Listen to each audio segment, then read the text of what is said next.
Welcome to Corero. I am Godwin Sunday. Well, Nigeria's tax reforms agenda has once again moved to the front burner, sparking intense public debate across economic, political, and social cycles. At the center of this conversation is the government's push to widen the tax net, improve revenue generation, and also reduce the dependence on borrowing, especially at a time when fiscal pressure continues to mount. While authorities insist that tax reforms are necessary for national development, many Nigerians are asking hard questions. Questions about timing, fairness, and implementation. Small businesses complain of multiple taxations. Workers worry about shrinking disposable income. Investors are not left even in this conversation, as investors also seek clarity and policy consistency, while states continue to battle with weak collection systems and enforcement challenges. But beyond compliance, there are broader complications. How do tax reforms affect inflation, cost of living, and economic growth? Are existing structures strong enough to support efficient collection without stifling productivity? And can reforms succeed in an economy where trust in governance remains fragile and accountability is often a question that is even begging for answer? Well, these issues matters, and also other pressing issues of taxation sit at the heart of governance. It shapes public service delivery, infrastructural development, and social contracts between citizens and the state. When tax policies are poorly designed or unevenly enforced, they risk widening inequality and public resistance rather than strengthening national revenue. Well, tonight on Corero, we'll take a closer look at Nigeria's tax reforms drive. We will examine the issues, the complications, and the real impact on citizens and the economy at large. Well, joining me tonight in the studio is UMAR FARUK LAWAL, who is a public affairs analyst and also an activist, who will help us break down the reforms, assess their implications, and explore what must be done to make taxation fair, effective, and growth oriented. And we'll take a short break right now, and when we return, we will dive straight into the conversation. Please go nowhere as Corero continues in a moment. All right, you're welcome back. Well, before I went on that break, I told you that we have it with me in the studio here, the person of Faruk Umar Lawal, and we'll be talking about the Nigerian tax law. But first, you're welcome to Corero. Thank you very much, my brother and my friend. Well, Farouk, let's even look at the generality of this old tax policy by President Bola Ahmed Tinubu. A lot of people have argued that this old tax reform is to better make the rich to be richer and also make the poor to remain poor. But then, when you look at this, what do you make of the generality of this tax reform? Its timing and also the implementation on subnational levels. Yes, it's a matter of fact, the timing.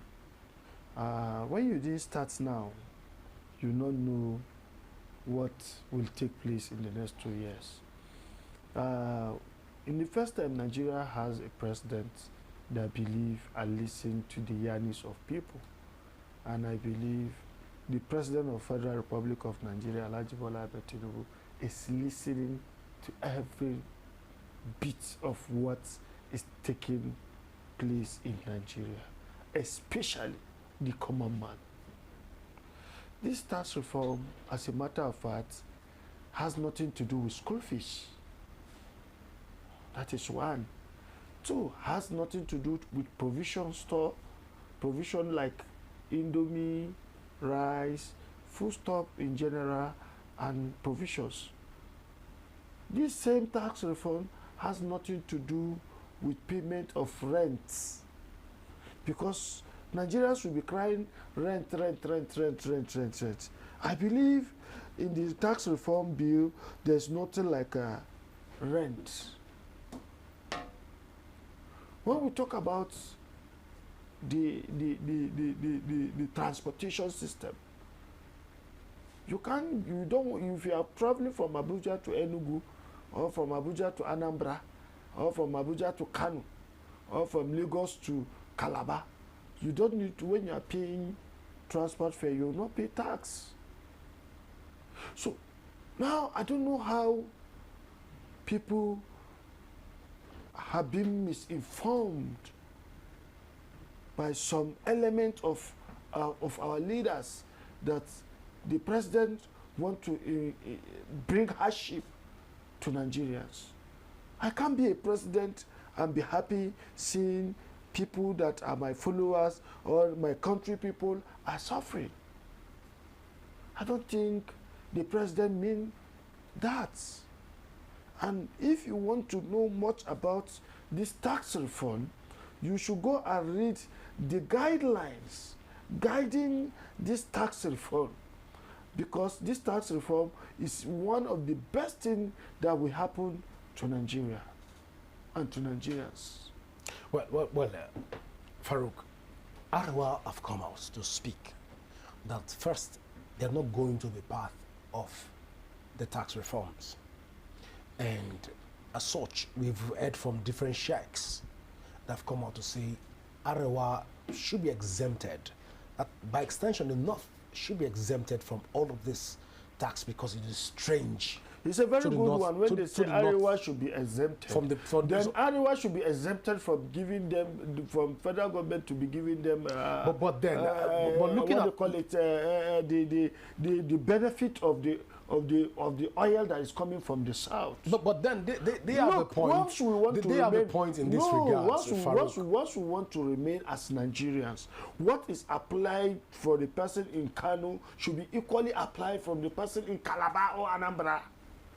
We should stop looking at this is north, this is south, this is southwest. This is Nigeria. We don't have any other country to call Nigeria apart from where we are now. Nobody should come and be deceiving us on social media to say any House of Rep member that want to do this against the tax. You should not be coming out and be talking. Go and read. Even in the Quran, they say, Ikra, read. Read and look at the laws. Point the one that is not comfortable. Point the one that is comfortable, that is going to be beneficiary to the people of the country. We should stop doing that, the Arewa, the South show. I don't believe in that. I believe in one Nigeria. If the president will listen to me, he should remove the issue of indigenship from one state to another. That I am from Kano, I am from... What does that mean? Did Hunger know that there's Kano man? Or the people in the south are not human beings? Those sheikhs that are making noise, I believe they want the government to reach out to them. And I don't believe that the government reaching out to them, they want to collect something and put in their pocket and forget about what... Faruk, in a case where... Look, I'm an activist. I have passed through pains. Faruk, in a case where we've had situation where a lot of people from the interior part of the north taking this conversation down to from Taraba to Gombe to also Jigar, Kebbi, and all of the states, interior part of these communities. Now, a lot of people within this community have never felt the impact of the government when it has to do with the impact of democratical development in some of these places. I can tell you for free that some places in the north that have never felt the impact of democracy for the last 20 years plus that we've been able, let's not go by the names, but then if you travel to a place like Katingo, a place like Biliri, then take it back to other parts of the north, we've seen places that have never enjoyed dividends of democracy. Now, will it be fair to now place tax and compel these persons within this whole space to pay tax? Are the sheikhs not right in insisting that the tax should be exempted from people, especially within the Arewa space? Thank you very much. You say the people of the north from the Taraba down to Jigawa. The 19th state of the north. Yes, of course. State of Not, the let's north. not Thank you very even take much. it particularly. Thank you very much. You know student loan? Yes. Thank you. When you go to our chart, I'm a member of the board. If you go to the chart of student loan, the people that are receiving that loan, 90%, 80%, or let's say 70% of those people receiving that loan are northern Nigerians, 19 northern states. When you talk of people are not from Pelleri, people from Jika, Gombe, Yobe, Maiduguri, Kano, Zamfara that are not benefiting from the government for the past 20 years. Can we break this into pieces? Can we discuss this on the table? Didn't they have representative of the National Assembly, House of Reps?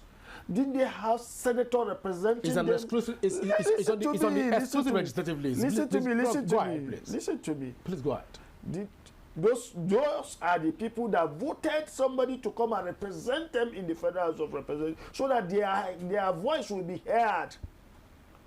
So that the people's voice that cannot reach Abuja can be heard. That this is what my federal constituency is saying, Mr. Speaker. This is what my senatorial district is saying, Mr. Senate President. Are they not representative? Didn't they have money that they would take constituency projects? Both the Senate arms and the House of Representatives, we should be fair to the government. We should be fair to the government. Didn't they have local government chairman? Didn't they have governors that are collecting money from the federal purse? The local government have autonomy. This is the first time the president has given a local government 100% autonomy. Money must go straight to the local government account from the federation account. But still subject Let to. me tell you. I'm still talking. Oh, please go ahead. I'm still talking. Please go ahead. So anybody that is saying for the past 20 years, 19 northern states have not benefited, have not felt the impact of federal government, I am telling the person is totally wrong. That is a capital lie. We have been in this country where Buhari has fixed road for North Central, from Abuja here to Benue State. There's no pothole. It's not part of the north. It's not part of the north. Abuja, Kano, the people that have played with the construction road, the issue of the road, they have been called to notice during this government. And now they have continued the job. The issue of insecurity, if you are saying the issue of insecurity, is the president not working on it? Buhari inherited insecurity issue. At the same time, Aswajo inherited it. And they are still fighting the insecurity issue. Because we inherited it, the progressive inherited that insecurity issue from the PDP government. They start this nonsense. Allegedly. Not allegedly. Let's allegedly. Because the Boko Haram started. The Boko Haram started. Listen to me. The Boko Haram started during Yar'Adua government. The People's Democratic Party PDP will say government. that it was in order to sabotage the People's Democratic Party's administration that the Boko Haram was introduced and also imported. When did the Boko Haram started? Well, it was as a result of sabotaging. So they've alleged. The Boko Haram started 1992. But then you agree with the People's Democratic Party that even during when Goodluck Ebele Jonathan was about leaving the government, they were already working. Iyejirika, who was the chief of armed staff at that point in time, was doing enough. Was doing magnificently. Thank you. Let's go back to the tax reform. So let's go back to the tax reform. So I don't want us to you cannot tell me that Nigerians, like me, if I'm traveling from Abuja to Benue, I pay money to the toll gates for the maintenance of the road on daily basis. So you are saying that this point that the sheiks I don't have business with the sheiks. Everybody as a Nigerian, they are agitating, right? They are agitating. Are saying that the North should be exempted from all of these tax reforms because largely it will not favor the majority of persons in the northern part of Nigeria. But do you share in all of this conversation? Yes, as a matter of fact, they said it's to not favor majority of the people of the northern Nigeria. Now, my brother, we should be sincere in what we are doing. Even if we are playing politics, politics is not madness. You are a sheikh, fine. They say tax reform, yes. The government want to get more tax, they want to open more nets of tax so that they can mop some of the money that are in the streets of Nigeria, that are in the land in our country, so that we can get more money for more development. Yes, it's true. Do you know how many companies are in this country that are not paying their tax as due? And they are taking our mineral resources outside this country? Do you know how many things, how many farm produce? When you go to Nasarawa State, Lafia, like Doma, Kenya, you see they produce yam. When I went to the yam barns, I look at it, I say, where is this thing taken? Where are they taking this yam to? Because Nigerians cannot consume this yam. They say, yes, they used to put it inside container and ship it outside the country. So is it bad for us to collect tax from the people coming to buy our goods and products from Nigeria to outside the country? Are we importing free something without paying tax? So now the sheikhs, I think they should go and read. They should go and read the tax reform. When you read the tax reform, you know that poor man doesn't have business with the tax reform. As a layman in the street, as a street boy or a street young man hustling, you don't have business with tax reform. But then you know on the tax reform, if you earn above 800,000 naira. Now tell me, 800,000. Let's take it 800,000 naira. Okay. If you earn above, let's approximately to 1 million. Let's approximate. No, the tax reform did not approximate to 1 million. Okay. So let's not approximate to 1 million. Okay, 800,000. 800,000 as he said. Now, if you earn up to 800,000 naira, you might be taxed up to 20% of your income as at 800,000 naira. Now, the fear for most Nigerians is that that will further impoverish the poor and thereby enriching the rich. How? Can you break it down for me? Okay, so let's look at the whole scenario of the tax reforms, which has placed 800,000 naira, 20% of 800,000 naira. That gives you a reasonable figure, which the government is going to collect from. Because the 10% of 800,000 naira will be around 80,000 naira. Now, if you take that to be 20%, that would be 80,000 naira times 2, which will give us around 160,000 naira. So you work for 800,000 naira, the government takes 160,000 naira. As a civil servant. The tax reform never said civil servant. But then, as an ordinary Nigerian, that you make income above 800,000, the government is going to charge you this. The fear, again, like I said before, is that this is to further impoverish the poor and enriching the rich. On which way will you make the rich get richer while the poor get poorer? When we look at all of these tax issues right now, in its generality, can we then say that the tax reform is ill-timed? That is not supposed, it's coming the right policy by the government, but on the wrong time, because a lot of Nigerians are still trying to recover from a lot of the economic downturn that we've experienced over the years. Can't we say at this point that the government is taking the right step in the wrong direction?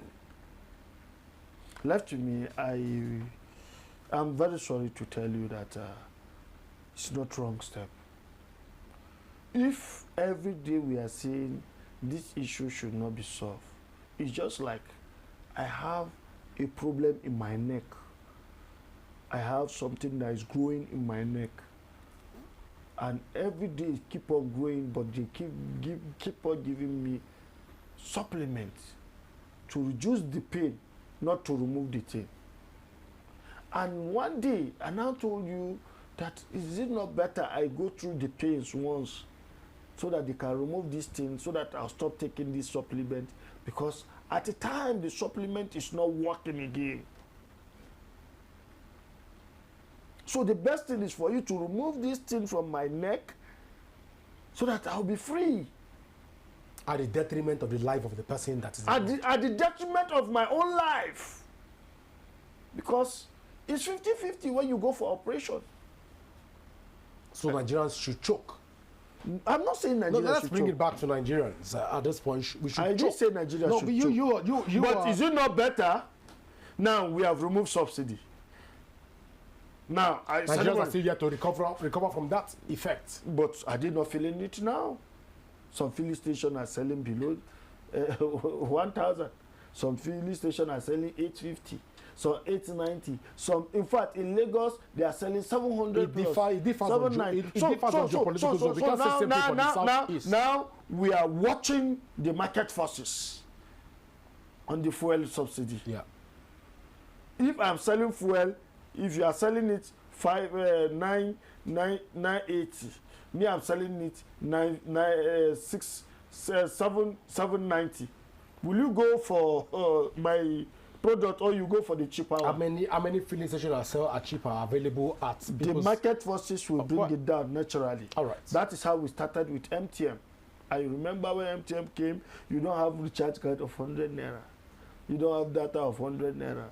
But today they are selling SIM. I bought my MTM SIM card at that time, 2001, 2002. I bought it almost 20 something to 30 something thousand. I bought 35,000. 35,000. Yes. I bought 2020. 2020. Okay, I bought 2021. I bought 2000. Yeah, 2000. Yeah. So at that time, equivalent dollar is how much? Dollar is 160 naira per dollar. You bought 30,000. If you divide that 30,000 at that rate of dollar at that time, do you know how many dollars you bought one SIM card? Now, the SIM card is selling, in fact, as low as 200, 300. Even free of charge. Free of charge, thank you. So one day, Nigerians will buy fuel free of charge. We'll dream of that. Yes! FARUK, we'll dream of that. One day somebody will say, come and take fuel. You not take it, because presently Nigerians, the world is moving into electronic cars, where you will not even mechanical business. You have solar, some cars use solar, and some. So now Nigeria is moving to the global world. Without this tax reform opening of eyes, we are not yet there. We are planning to be there. Nigeria is the next world power by God's grace, because we have everything to become the world power. We have the human resources, we have the capacity, we have the intellectual capacity, men, all the professional doctors in the world, in the global world today are Nigerians. Why are they living Nigerians? Because we don't have good system of government. But the president say, okay, let's bring tax reform. Let's do this. Let's remove subsidy. Nigerians will, yes, there will be pains. But we should look at the pains. What come after the pains? You understand? If I'm hungry today, we'll look at, okay, I'm hungry today, but did I have tomorrow if God spare my life? Is my children's life secured? Most of our politicians taking their children outside the country. Look at this man in petroleum sector, my name is FARUK. He was paying how many $1,000s to students outside the country? Is it good? Is it good for our students to be going outside the country, for our best technocrats, best intelligent doctors going outside the country? No, but when the tax reform is there, everything is taking place. When you go to London or you go to UK, only the taxes there alone will pull you out back there. You say, we are enjoying Nigeria. You travel out. Somebody will not remain in Damaturu or in Patuskot and be telling me that I travel outside the country to go and see how other people are taxing people, and in fact, anything you want to do is tax. At the end, somebody will run back to Nigeria. I travel around. I see development. I want that development to come to Africa. I want that development to come to Nigeria. For God's sake. Without those tax money that we'll be using to do the development, then what again? Is it not taxpayers' money that they are using for the coastal road? Is it not taxpayers' money they are using for Niger road? Is it not tax? So tell me, how do the common man want the government to rule without money on their table? Do they want us to continue collecting, the white people collecting our crude oil, our fuel, to take it outside the country, and at the end of the day, they will be giving us peanuts? Then we'll come into our politicians' house, they will be giving us money. I'm my wife, I have 2 wives, I have 15 children, I need to take good care of them. Fuck! Well. My 2 wives, my first wife don't born. You have 3 wives. Out of the 3 wives or 4 wives, the 4 of them will give birth to in the same year. And you have a House of Representative member. The only thing you know is that you go, when you come back for a weekend, all of them will gather in front of his house and be doing rankadede and be collecting peanuts. Money that is made for development, for your unborn children. Then they will be using it. All these malams should start talking. They should go and read the arts. Ikra, read. We should read and look at the future. Well, Faruk, before we get to the Ikra, yes. let's even come back to this whole tax. I'm glad you mentioned that your namesake, Faruk, was able to. Yes. He was able to do away with. I was shocked. Where is your namesake, by the way? I calculated the money. I said, what? Where is your namesake? So let's move away from that conversation. Now, Faruk, let's even look at the issues around these old tax reforms. Yeah. As it stands right now, Yeah. a lot of messages are going on social media platforms saying that Nigerian is in a near doomsday. Come January 1st, the doom itself will be unraveled.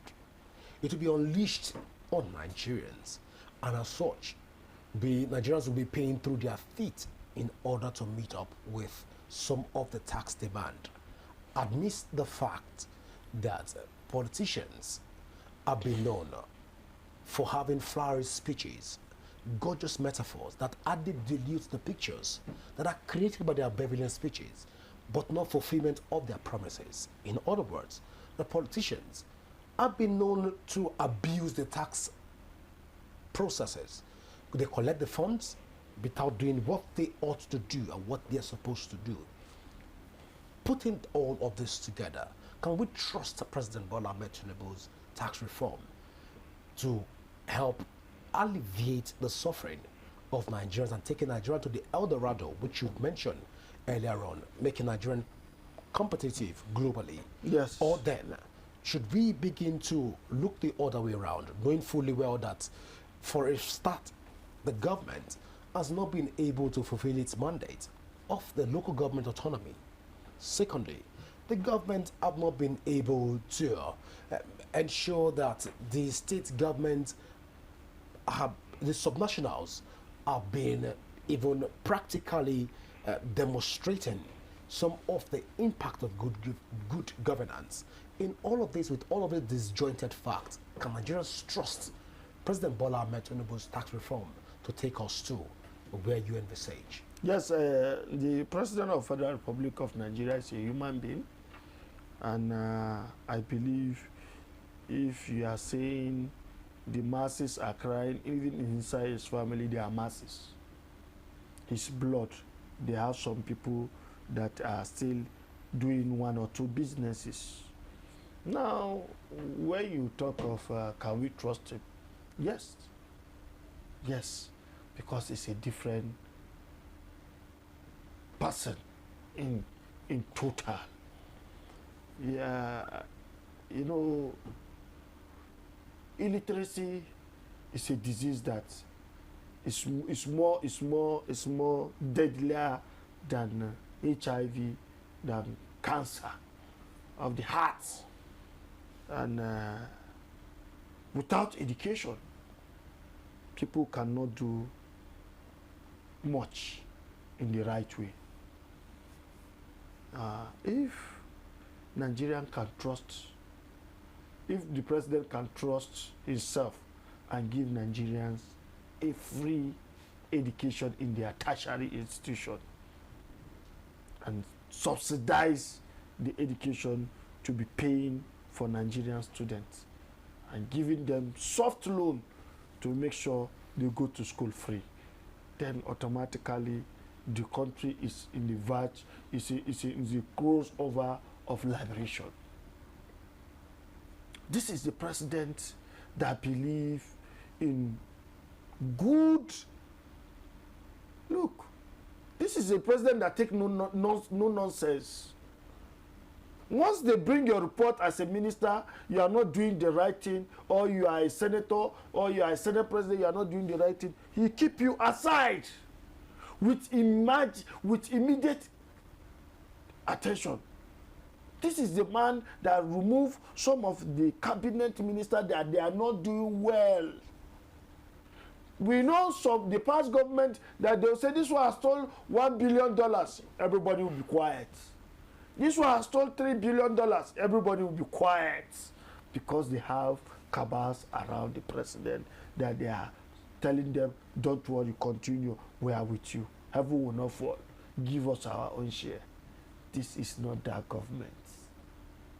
Where is Beta Edo today? Where is she? She's nowhere to be found. Is she not a minister of Federal Republic of Nigeria? Did you think she didn't work for Aswaju during the campaign? But you know, even if a father loves you, you should not go and misbehave outside. And she misbehaved. She didn't spend up to a year in the government. He threw her out. After investigation, they say this is the evidence. He said, please go aside, step aside. Minister of Science and Technology. And there's investigation of this, that. They put him aside. He resigned by himself. So if we have a president that listens to Nigerians and listens to the cries of Nigeria, then Nigerians should trust him for once. Let's see what the tax reform will do before 2027. Let's see. Let's give it a trial. Let's give the government a trial. So let's have confidence in our government. Amidst the fact because the people really know, the politicians. That this same president have not been able to effectively deliver on its mandate of the local government autonomy. We've seen the same government also not been the mandate of the local government. He has given autonomy. It is an audio autonomy. Have local governments been receiving their allocation directly? We had the government. I am a local government, just last week we had the government say, the president saying that he has the yam and also has the knife. If the state governments are not complying, but this is against Schedule 7 of the Nigerian Constitution, which gives the local governments full autonomy. Does it even need the federal government to say what the local government should do?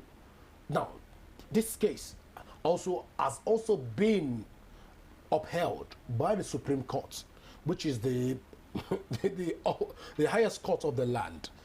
Yet, the CBN is still holding to the funds of local governments. Local governments have not yet started receiving their allocations. This is 2 years plus into President Bola Ahmed Tinubu's administration. I'm asking again, with all of these irregularities, can we trust this government? Very well. Because if the president has given autonomy to the local it was the constitution that gave the autonomy to local government. Thank you. And the president, Supreme Court upheld. Supreme Court upheld. Yet it is not being implemented. Thank you very much. Now, if, for example, you are going from this Garki to Mabushi and there's coffee, they say don't move after 12. And you are leaving after 12. Anything you meet on the road, Is it the fault of the government? No. Is it not your fault? Because you are warned not to follow this road till after so time. Now, let's be sincere to ourselves. The president has given autonomy to local government chairman. We have association of local governments in the whole country. 774 local government. 744 local government. Now, have they make arrangements to come and say, Mr. President, we are not seeing this our money directly? Have they done that? If you are a local government chairman, you have been given that position, acting local government chairman. Okay, there's no election. Okay, there's election. Your governor give you a favor and you become a local government chairman. Do you think that you will want to put your face in the camera to go out in the street because you're a local government chairman telling the president that your governor did not allow you your money to come straight to your account? The answer is no. Because the governor in charge is the one that installed you in that seat. And President Bola Ahmed Tinubu will not go as far as the state of governor and impose and tell him this is the local government chairman. So the issue started from the grassroots. When you are hearing corruption started from the grassroots. Now the governor will go and manipulate the people of that local government. Okay, this is my choice. Because they are not them, the public, the people in the grassroots, they are just waiting for governor to come and give them peanuts. And then they will write the result of a local government and submit to him that what you want, we have delivered it. So we have collected our money and we have delivered the local government chairman you wanted. The local government chairman will come and be submissive to the governor. Your Excellency, sir, thank you for helping me to become local government chairman. So no problem. Your allowances is there.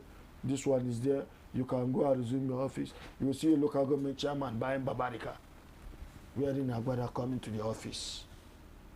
Once the allocation is coming, see, Your Excellency, anything you want to do, no problem. Just give me my own. Let me give my people their own. No development. So is it Asuaju's fault? Is it the president's fault? We should talk. We should start from the grassroots. We should stop calling Alhaji Bola Ahmed Tinubu, the president of Nigeria, is not working. What have your governors done? What have your House of Representatives done? What has your senators done? What are they doing? You mean the APC senators? What PDP? You know, listen right to now, me. Listen to me. I'm not saying APC alone. I'm not discussing. We are discussing government. No, the divide is on APC. So yes, let's see. We are discussing government. All right, please. We are discussing government. All right. I'm not discussing APC political party. We are discussing government here. All right, let's discuss I'm just government. telling you. Let's discuss government. A governor from Abia State is a Labour Party person. He has capacity as a governor because it's not in the powers of the president to produce or to perform a local government election. He's the governor. Local government is not in the federal government. Local government is in the states. Until when you reach the state, before you go to a local government. And who is in charge? Who is the C? Listen to me, my brother. Who is the CEC of the state? It's the governor. So the corruption is starting from the grassroots. FARUK. When the masses start rejecting what the governor say they should do, they should bring the. I'm telling you, in Nigeria, if the masses of my local government elected me genuinely, without spending a dime, or without listening to any godfather, or without listening to any governor, make me a local government chairman, my money must come straight to my account. Nobody, I repeat, nobody will stop it, not even the governor, because I'm in charge of my local government. But when politics come, people sabotaging the government, people collecting money, people diverting resources, then automatically my hands will be tied. If I want to do something, I'll be thinking, oh, how will I offend my governor, my principal? Oh, how will I betray my kingsmen that stood by me? Oh, how will I look at the people, these thugs that I used to rig election? How will I? So all those things will take place. So it's from the grassroots. We should stop blaming that the federal government or Alhaji Bola Ahmed Tinubu is not trustworthy. You should Alhaji Bola Ahmed Tinubu has his own rules and regulations as a president of Federal Republic of Nigeria. We should stop throwing blames to him alone. We should look at 109 senators representing every quarter of this country. We have over 300 House of Representatives. Are they collecting our money for nothing? Are they eating our money for? We are not asking questions. We are not asking questions. When you say we should trust people, then we should start from the grassroots.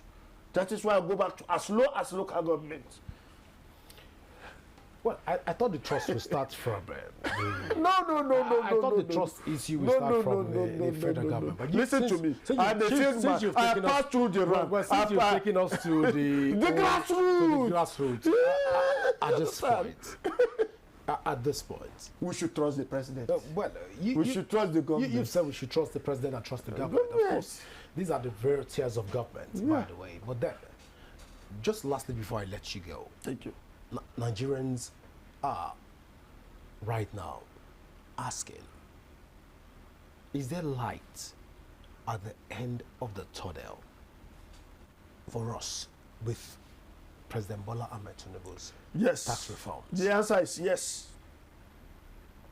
The answer is yes, because we have started what we call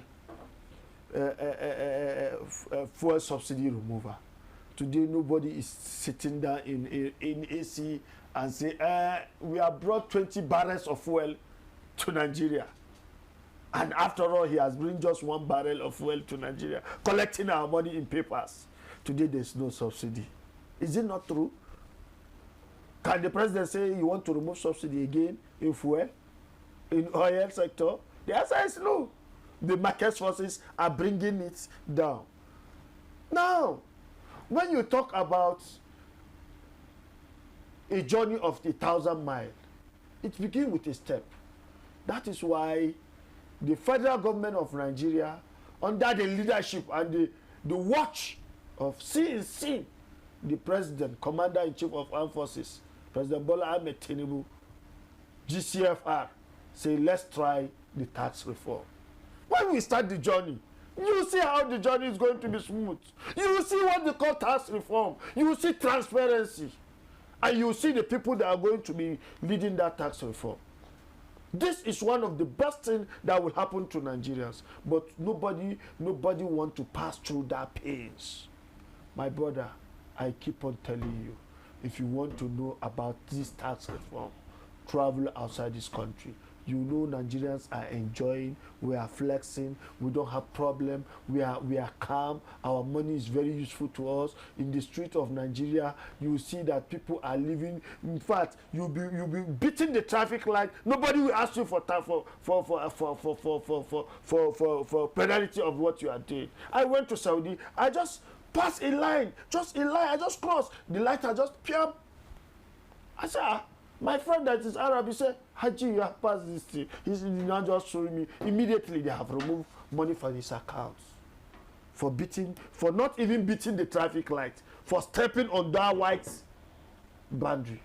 You want to buy a phone of 20,000 to 1 million in Nigeria, you go and buy it outside the country. How much? They'll put tax, VAT, this, that. Sometimes if I leave this country, I'll be running back to come back to Nigeria because I have so much freedom here. So much freedom that I cannot even say.